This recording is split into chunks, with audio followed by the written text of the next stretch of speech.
Hi, my name is Kelly, and I'm here to talk about how to make the perfect thumb gusset on your gloves, mittens, and fingerless mitts. So this is a first sample that I have, and it shows a typical thumb gusset, and it has this big hole in it. And this is what your work would traditionally look like, and then you would have to go back and mend this hole on the inside by using duplicate stitch.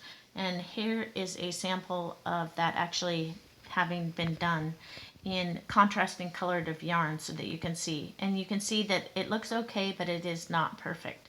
And the gusset itself, it kind of creates a thickness to it that is not ideal. So here is my sample where I went ahead and tried to figure out a way to have a thumb gusset that does not require mending. So let me show you how I did this. But first of all, I want to address a couple ways that we would go ahead and pick up stitches on, when we're picking up stitches for our actual thumb, we would pick up 2 stitches in the ditch on either side. And this was from a YouTube video from Michelle Hunter, and she did a great job of explaining that. And what she did is you look for the running thread and you look for that smile. It's actually, if you turn it like this, see this stitch right here, I've marked it with a marker, and she would pick up this leg right here, and then she would pick up across the way that leg. And if you look over here on this side, the running thread runs right into the stitch that you need to pick up. So that's how you tell which ones you need to pick up. And she would go ahead and knit to the right of it, and then when she comes back around here, she would knit 2 together.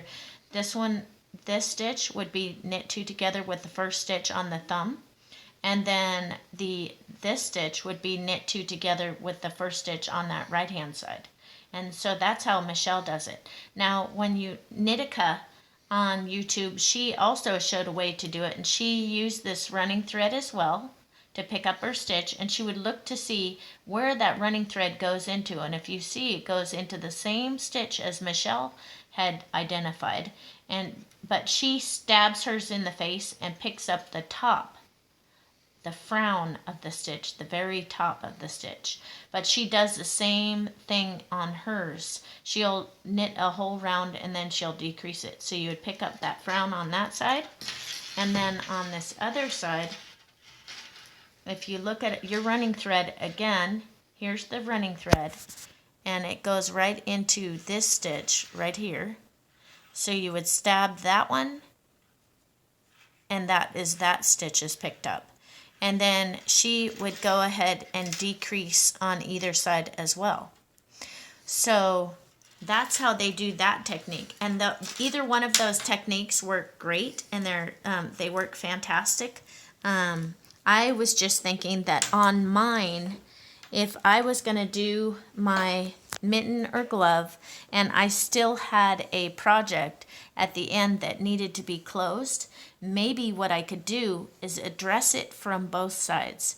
I could, when I join this in the round to do the top part of my mitten, I could do some tightening up on the top and then do tightening up on the bottom by picking up those stitches and using either Knittica's example or the Michelle Hunter. Either one of them is good.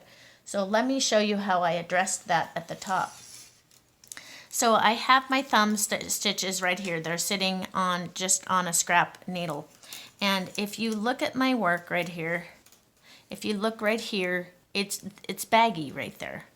Right? And if you look on this other side over here, it's not as baggy, but it still is is going to have a little bit of a gap. So what I thought is maybe we could address it by, on this very last stitch, before I join in the round, this is twisted, there you go, and what we can do is we can take our running thread between those last 2 stitches, put it up on the needle as if I was going to make one left, and then go ahead and knit 2 together. Knit those 2 together. Okay, and then over on this other side, grab that running thread again, put it up on the needle as if I was going to make one left. And this side is tighter, so it's a little harder to get into.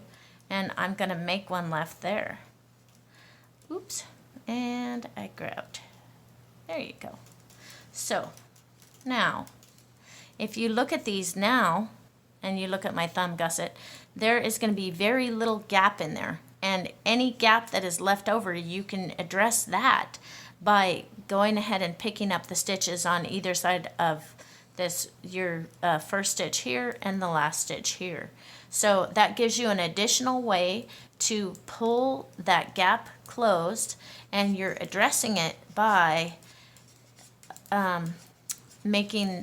pulling the running thread between the stitches and putting it up on the needle so that you have pulled in your gusset tight so that you have no mending when you're actually. So if I look at this right here, my thumb gusset right here is going to be closed. It's going to have very little gap. And so that is how I did this thumb gusset. And it left me with a very clean look. I addressed it from this edge right here, and then I went ahead and addressed it again from my thumb side and picked up those running threads to tighten everything up and to get your thumb gusset to look beautiful and with no mending needed after it was done. So I hope this helps and you have a great time knitting. Thank you.